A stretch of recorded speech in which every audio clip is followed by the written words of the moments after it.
दोस्तों, क्या आप में से किसी ने कभी कहानी सुनी है?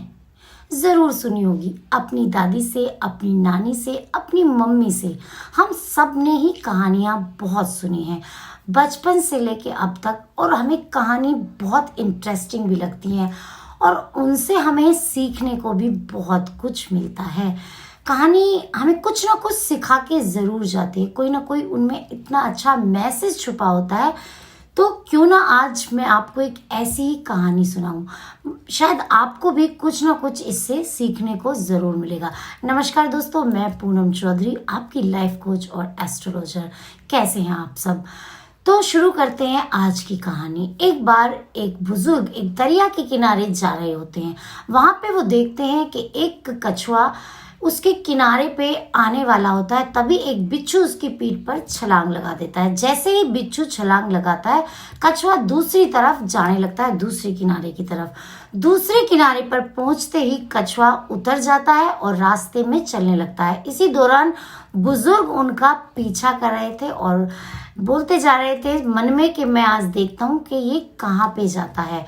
वो फिर दरिया पार करके रास्ते पे उसका पीछा करने लगते हैं। वहां थोड़ी दूर ही चलते हैं, देखते हैं कि एक भगवान का भक्त ध्यान में बैठा हुआ है और उन्हें लगता है कि ये बिच्छू भक्त को काट लेगा। इससे पहले कि ये इस भक्त को काट लेगा बिच्छू, मैं अपनी लाठी से इसे तुरंत मार दूंगा।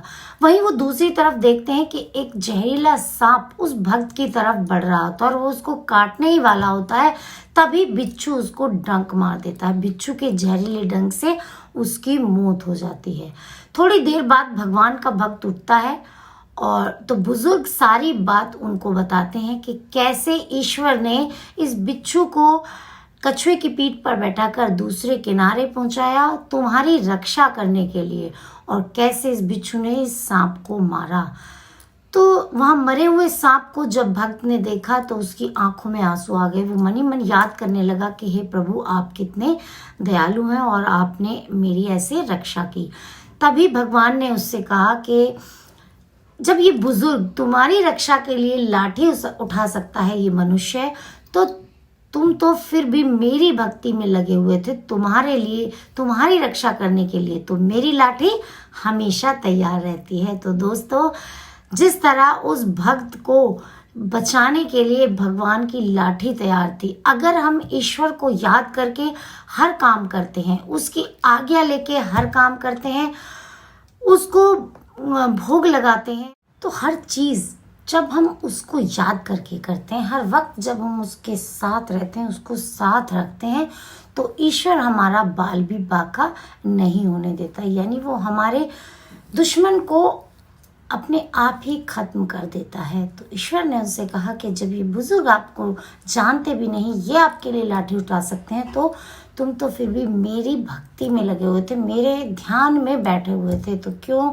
मैं तुम्हारा साथ क्यों नहीं दूंगा। तो इसलिए हमें ईश्वर को साथ रखना चाहिए। उठते बैठते जैसे भी आप याद करना चाहें, जैसे आपको अच्छा लगे, सखा बना के, माँ बना के, बाप बना के, जिस भी रूप में आप याद करना चाहें, भगवान को साथ जरूर रखिए। तो दोस्तों, इस कहानी से आपको क्या सीख मिलती है? इस कहानी से हमें यही सीख मिलती है कि अगर हम अपना कोई भी काम ईश्वर को याद करके करते हैं, उसको साथ में रख के करते हैं, चाहे उसकी भक्ति करें, चाहे हम योग करें, चाहे हम ध्यान में बैठे, अगर हम अपने हर कार्य में ईश्वर को याद करते हैं, उसका साथ लेके चलते हैं, तो वो हम जो हमारी लाइफ के जहरीले सांप होते हैं, उनको काटने के लिए किसी ना किसी बिच्छू को जरूर भेज देता है, किसी ना किसी बिच्छू का जाल जरूर बिछा देता है उस दुष्ट को खत्म करने के लिए, क्योंकि वो हमारा पिता है, वो ईश्वर है, हम उसकी संतान हैं।